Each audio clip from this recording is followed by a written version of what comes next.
Hindustan news पर देखी। आखिर आप सोनू सूद की फांसी की मांग क्यों कर रहे हैं? देखिए, अभी जो सोनू सूद के साथ हुआ, मतलब बहुत ही दुर्भाग्यपूर्ण है कि जो सोनू सूद ने किया। मुझे नहीं लगता कि 130 करोड़ लोगों में, अगर आप पूछ लीजिए किसी से भी, 130 करोड़ में कोई भी एक व्यक्ति ये कह दे कि सोनू सूद ने गलत किया। जब सोनू सूद अपना जब कोविड में लोगों की हेल्प कर रहे थे, मदद कर रहे थे, तो सब लोग उनकी सराहना कर रहे थे। हर आदमी उनको आगे रखना चाह रहा था, उनके साथ दिखना चाह रहा था। लेकिन जब उन्होंने देखा कि भाई किसी पॉलिटिकल, किसी मुख्यमंत्री ने उसको ब्रांड एम्बेसडर बनाया, तो कहीं ना कहीं चुप गया। और उन्होंने इस तरह से उनके साथ भेदभाव किया कि शर्म आती है सरकारों को, केंद्र सरकार को, इनकम टैक्स को, कि जिसने, जब अभी स्टेटमेंट आया कल का कि जब सोनू सूद के यहाँ पर 3 दिन से रेड पड़ रही है, तो उनके यहाँ पर किडनी ट्रांसप्लांट, किसी के ब्रेन से जुड़े हुए ऑपरेशंस, विदेशों में ऑपरेशंस हैं, किडनी, और इतने सारी चीजें वहां पर हैं। मतलब सीबीआई भी, जो भी इनकम टैक्स है, उसको भी पता है कि ये बंदा काम कर रहा था, और उनको भी कहीं ना कहीं लग रहा है कि भाई इसके साथ वो हुआ है। लेकिन ऊपर का दबाव है, इनकम टैक्स का दबाव है। और ये सोचना चाहिए जितनी भी एजेंसियां हैं हमारी, कि किसी के, जब सरकारों का दबाव होता है तो एजेंसियां काम करती हैं, लेकिन कहीं ना कहीं उनके अंदर एक मानवता होती है, कहीं ना कहीं चीजें होती हैं। वो देखे तो सही कि आप किसी को भी विक्टिम ठहरा दोगे, किसी को भी दोषी ठहरा दोगे। तो सरकार को शर्म आती है। मैं ये नहीं कह रहा, मैं किसी सरकार का पक्षधर नहीं हूं इन चीजों को लेकर। कोई भी सरकार, अगर जो लोग देश के लिए काम कर रहे हैं, जो लोग इस नागरिकों के लिए काम करते हैं, जो लोग परेशान है, दुख में है, उनके साथ खड़े हो रहे हैं, और पूरा देश जान रहा है, पूरा देश समझ रहा है इस चीज को, आप उसके साथ इस तरह का दुर्व्यवहार कर रहे हैं। और देखिए, हर आदमी, आप उनसे पूछ के देखो ना, जिनको देश, उन्होंने राज्यों में, बसों में भर भर के राज्यों में पहुंचाया। जब सरकारें फेल हो गई थी, सरकारों ने हाथ खड़े कर दिए थे, तब सोनू सूद याद आ रहा था ना। सरकार को सोच ही नहीं रहा था क्या करना है, लेकिन सोनू सूद ने स्टेप लिया, सोनू सूद ने काम किया। सोनू सूद ने जो पढ़े लिखे नौजवान थे उनको बोला कि आगे आइए। उन्होंने एक प्लेटफॉर्म तैयार किया, उस प्लेटफॉर्म की तरह से लोगों की मदद की। और टैक्स डिपार्टमेंट के पास लोगों की कमी है जिनके घर छापे मारने चाहिए? बिल्कुल इस तरह से तो लगता है इनकम टैक्स बिल्कुल बेरोजगार है, इनकम टैक्स के काम ही नहीं है। इनकम टैक्स को बिल्कुल ये नहीं देखा। इनकम टैक्स के जो आला अधिकारी हैं, कम से कम नरेंद्र मोदी को, प्रधानमंत्री को ये तो बोल सकते हैं कि भैया आप किसके यहाँ छापा डलवा रहे हो। पूरा देश उसके पक्ष में खड़ा हुआ है। ऐसा कोई व्यक्ति नहीं है जिसने सोनू सूद की सराहना न की हो। आप किस मानसिकता, कौन सी कल है, कौन सी आपके अंदर ऐसी कौन सी बात पिंच कर गई जो आप उसको यहाँ पे छापा डलवा रहे हो? और आपको हासिल क्या हुआ? आपने बोल दिया 24 करोड़ की टैक्स चोरी करी है। अभी कल उन्होंने बयान दिया है सोनू सूद ने कि अगर 24 करोड़ रुपए आपने टैक्स चोरी का बताया, कि मेरे पास एक एक रुपया जब देश के लोगों ने मेरे को दिया है, एक एक पैसे की जिम्मेदारी मेरी है। उस पैसे को कैसे खर्च करना है वो मेरी जिम्मेदारी है, मेरे कंधों पर है। मैं नहीं चाहता कि वो किसी लंगड़े ने पैसे दिए, किसी अंधे ने पैसे दिए हैं, किसी मजदूर ने पैसे दिए हैं, कैसे कैसे लोगों ने डोनेशन दिया है, वो पैसा गलत चीज तरह से ना खड़ा हो जाए। उनकी जिम्मेदारी, मेरी जिम्मेदारी बनती है कि उस पैसे को मैं सही तरीके से खर्च करूं। तो उसमें क्या गलत है भाई? और आपने क्या कर दिया? इस देश में मालिया भग जाता है। इस देश में इतने जो ब्यूरोक्रेट हैं, हजारों करोड़ रुपए का उनके पास एमपी है, वो आज तक वापस नहीं कर पाए। सारे बैंक कर्जे में है, सारा देश की इकोनॉमी आपने माइनस में पहुंचा दी। आपकी तरफ उस पर ध्यान नहीं है, है? इतना देश में इतना ज्यादा करप्शन हो रहा है, हजारों करोड़ रुपए गपच हो रहे हैं इस देश के अंदर, कोई सुनवाई नहीं है। इस देश के अंदर जो एजेंसियां हैं क्या काम कर रही हैं? सीबीआई काम कर रही है। करप्शन की बात कर रहे हैं तो यशपाल जी से भी जरूर पूछना चाहेंगे, आप जिस क्षेत्र से हैं, आपके यहाँ तो निगम पार्षद करप्शन वगैरह तो नहीं करते ना? मनीष जी, मुझसे ज्यादा तो आप ही जानते हैं करप्शन के बारे में। आज ऐसी स्थिति है कि करावन नगर विधानसभा के अंदर, सॉरी मुस्तफाबाद में, हम लोग मकान बनाना शुरू करते हैं और निगम पार्षद जी के जितने भी, जैसे भी बात हो रही थी छर्रों की, वो टाइम से पहले पहुंच जाते हैं। तो करप्शन तो एमसीडी में, ये छर्रा नया वर्ड, ये छर्रा शब्द बड़ा फेमस है जी जी। ये छर्रे जो हैं, ये छर्रे एमसीडी में चल रहे हैं। तो ये छर्रे पहुंच जाते हैं और इनको फर्क नहीं पड़ता, चाहे कोई 25 गज का बना रहा है, चाहे कोई 50 गज का बना रहा है, इनके रेट पे हैं। 25 वाले से 30 लेंगे तो 50 वाले से 60 लेंगे। तो मनीष जी, करप्शन जो है, ये करप्शन एमसीडी में आपको काफी भारी मात्रा में देखने को मिलता है। कोई कमी नहीं है करप्शन की एमसीडी में। किस हद तक प्रयास करेंगे इस बार एमसीडी में आम आदमी पार्टी को लाने के लिए आप लोग? सर प्रयास हम तो करेंगे ही, लेकिन इस बार जनता पूरी तैयार बैठी हुई है। अच्छा। जनता ने पूरा मूड बना के, हम लोग फील्ड में हैं, डोर टू डोर कर रहे हैं, आप देख रहे हैं अपने वार्ड में सब लोगों ने मूड बना लिया इस बार कि जिस मतलब वार्ड से मैं आता हूँ, 7वें वार्ड से, वहाँ पे पूरी दिल्ली में 15 साल से भाजपा है, लेकिन वहाँ भी मतलब हम छोटे से बड़े हो गए और 15 साल से भाजपा, ये तो दुखी हैं लोग। गंदगी सफाई बिल्कुल नहीं है और कूड़ा ही कूड़ा है प्रसादपुर वार्ड में। आप तो बोलेंगे क्योंकि विपक्ष से हैं आप। सर मैं पब्लिक की भाषा बोल रहा हूँ फिलहाल। मैंने आपको पहले बताया कि हम डोर टू डोर कर रहे हैं, तो अच्छा। लोग पक चुके हैं। उन्होंने कह दिया कि इस बार सिर्फ और सिर्फ एमसीडी में भी केजरीवाल, अभी से कह दिया है और आप 6 महीने रिजल्ट भी देखेंगे इस बार पूरी तरीके से, बहुत अच्छे से। आपके बाद बीजेपी के लोग आने वाले, वो भी ये बोलेंगे। नहीं ऐसा नहीं, आप भी देख रहे हैं, आप सर्वे भी कर रहे हो, आप भी देख रहे होंगे। और अब पक चुके हैं ना चीजों से, वही बार बार वो लेंटर माफिया, वही चीजें, वही मैं बताऊं, मतलब आप तो समझ ही रहे हैं ना, सब कुछ वही चल रहा है। तो इस बार बदलाव पक्का है, 100 में 100% बदलाव पक्का है और बदलाव चाहिए भी।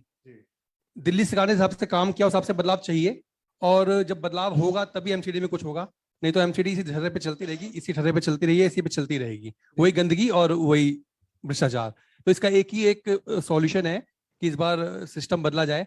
और दिल्ली, आपके इलाके में जो पब्लिक है उनका इस बार क्या कहना है? हमारी पार्टी मुद्दों की बात करती है और मैं आपको बता दूं कि हमारे यहाँ पे जो मुद्दे हैं, अभी अनुज भाई ने, आदिल भाई ने, क्या लेंटर बहुत बड़ा मुद्दा और साफ सफाई लेंटर बड़ा बहुत मुद्दा बड़ा बनेगा? मुद्दा है। अभी तो एक बहुत बड़ा मुद्दा हो रहा है, गरीब आदमी के पास हमारे जैसे क्षेत्रों में पानी की जो कमी हुई है, उसकी वजह से लोगों ने सबमर्सिबल कराने पड़ गए, क्योंकि नाली तो अब चलती नहीं है और पानी के लिए अगर सबमर्सिबल कर चलाते हैं तो आजकल उसके लिए अलग से पैसा देना पड़ता है। 5,000, 6,000, 10,000 पुलिस वाले आ जाते हैं, उनका सामान उठा लेते हैं, उसके लोग मान रहे हैं कि एमसीडी में बिल्कुल बिल्कुल बिल्कुल। और उसमें सब जो है निगम पार्षद सब संलिप्त है उसमें, उनके कहने से सारे काम होते हैं। बल्कि आपको मैं ये बताता हूँ, उल्टा पुलिस वालों को वही लोग बता के आते हैं, क्योंकि पुलिस वाले उनसे बोलते हैं तुम्हारा सामान उठा लेके, तो पुलिस वालों को उन्हें बताना पड़ता है कि हम फलाने आदमी के यहाँ पे इस काम को करने जा रहे हैं। मीडिया जगत में ये कॉन्क्लेव मेरे ख्याल से पहली बार हो रहा होगा जब इस बेसिक मुद्दे की हम बात करेंगे। क्या आप रोज रात को टीवी खोल करके बड़े बड़े कार्यक्रमों के रात 9 बजे के न्यूज चैनल के शो देखते हैं? क्या उसमें ये बात होती है कि एक बेटी अपने पापा से डिमांड करना भूल गई है क्योंकि उसके पापा को सैलरी नहीं मिलती है? क्या उन मुद्दों पर ये सारी बातें आप देखते हैं? वी हिंदुस्तान न्यूज आज 5 सितारा होटल में बैठ करके एक नई शुरुआत भी कर रहा है। हम हर गलत के खिलाफ बोलेंगे, हमने ये ठाना था। कोई पार्टीवादी नहीं। अगर दिल्ली में पीने का पानी नहीं है तो हमने आम आदमी पार्टी के नेताओं से बेबाकी से पूछा कि आपके मैनिफेस्टो में था, नहीं मिला। उन्होंने बोला हम लाएंगे। हमने कहा ठीक है, हम भी यही हैं, आप भी यहीं इंतजार करेंगे। एमसीडी की भी अगर बात की जाए, सैलरी मुद्दा की अगर बात की जाए, सफाई की बात की जाए, चुनाव आप लोगों का है। न्यूज चैनल का काम होना चाहिए आपके सामने बस चीजें ला करके रख दे, फैसला तो आपको करना है। आज के इस पूरे कॉन्क्लेव में जहां तक हम समझ पाए, एमसीडी को लेकर के सफाई आपकी गली में होती है नहीं, इसके बारे में मैं कोई कमेंट नहीं कर सकता। आपकी गली में रोज सफाई कर्मचारी आता है कि नहीं, मुझे कोई कमेंट करने की जरूरत नहीं है। आपसे वादा किया गया था कि घर घर से कूड़ा उठाया जाएगा, उठाया जाता है कि नहीं मुझे इसकी कोई गारंटी नहीं है, लेकिन हाँ, एक मेरे घर पे अलग से 50 रुपए देकर के कोई कूड़ा उठाने तो आता है, इसकी मुझे जानकारी है। और दिल्ली के जलभराव की अगर बात की जाए, मैं इसमें आम आदमी पार्टी को क्लीन चिट मैं नहीं दे सकता क्योंकि जलभराव दिखता है, लेकिन इसमें एमसीडी को भी, जिनसे गलियों की नालियां साफ नहीं हो रही हैं, उनसे बड़ी उम्मीद की जाए, ये चिंता का विषय है। उनके बड़े जो लीडर्स हैं उन्हें सोचना चाहिए।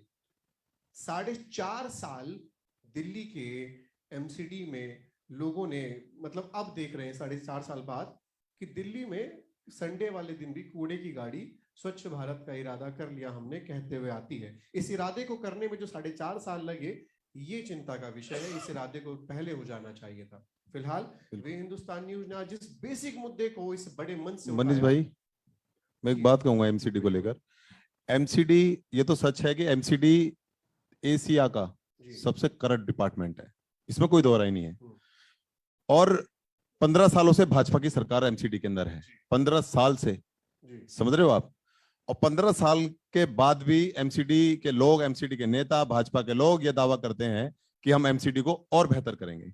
प्रधानमंत्री का इनका नारा है स्वच्छ स्वच्छ भारत का, कम से कम उस नारे की तो इनको लिहाज रखनी चाहिए। मनीष जी, ये एमसीडी के, ये जो एमसीडी के पार्षद हैं, इतने ऐबदार हैं, इनसे बड़ा ऐबदार नहीं है पूरी धरती के ऊपर। आप फिर अपने लिए एफआईआर? बिल्कुल बिल्कुल, मेरे ऊपर एफआईआर करा दो। मैं आपको बता दूं, ये एमसीडी के अभी एक पीछे एक छल्लो भटूरे वाला है, उसका 25 गज का मकान था, 25-30 गज का मकान। अब उसने फोन करा कि भाई ऐसे ऐसे बात है, मेरे को जो है एमसीडी वाला परेशान करा, 2 दिन से चक्कर काट रहा है, पुलिस वाला 500 रुपए ले गया है। मैंने कहा चल ठीक है, जब आए ना एमसीडी वाला तो मुझे फोन कर दियो। छोले भटूरे बेचने वाला ही पेट पाल के पता नहीं कैसे कैसे बना रहा है मकान। जब उसने मुझे फोन करा, जब मैं मौके पे गया तो वो छर्रे, मतलब निगम पार्षद ने 2-4 अपने लोग होते हैं, इनके छर्रे होते हैं, वो अपना भेज के वहां पर अपना उसको डराते हैं, फोटो वोटो खींचने लग जाएंगे, इस तरह का माहौल बनाते हैं। अब उससे आप यकीन करिए, 25 गज का मकान वो किस रूप में बना रहा है, आप देखोगे तो बड़ी हैरान हो जाओगे। समझ रहे हो आप? उससे 20,000 रुपए की मांग कर रहे हैं लोग, 20,000 रुपए दे। समझ रहे हो आप? उसका मसाला रुकवा दिया, उसके मिस्त्री को भगा दिया, उसके बेलदारों को भगा दिया। कहीं इनके अंदर मानवता है? वो आतंकवादी है? ये उसके माध्यम से विदेशों से लोग हिंदुओं को लाने की बात करते हैं। पाकिस्तान से हिंदू ले आएंगे, अफगानिस्तान से हिंदू ले आएंगे। अरे अपने हिंदुओं को तो पहले दुखी कर लो, सुखी कर लो पहले, इनके तो मकान दान दो पहले। तुम हिंदू की बात करते हो। अभी क्योंकि बात इस मंच से हुई थी कि जब रिलीजियस बात आती है तो उसके लिए सटीक कुछ कहना इस मंच से, मैं खुद भी नहीं चाहूंगा कि इस मंच से कोई ऐसी बात जाए, लेकिन हाँ मुद्दों की बात होनी चाहिए। मेरे वरिष्ठ पत्रकार साथी निहाल जी भी यही कहकर गए थे, तो जाहिर सी बात है भी हिंदुस्तानी इस मुद्दों की बात लगातार करता रहेगा। आज हमारे साथ आम आदमी पार्टी के युवा जो क्षेत्र के कार्यकर्ता हैं और नेता हैं हमारे साथ थे। आप सभी ने बिल्कुल ठीक, थैंक यू मनीष भाई, thank you so much, thank you. Please आइए।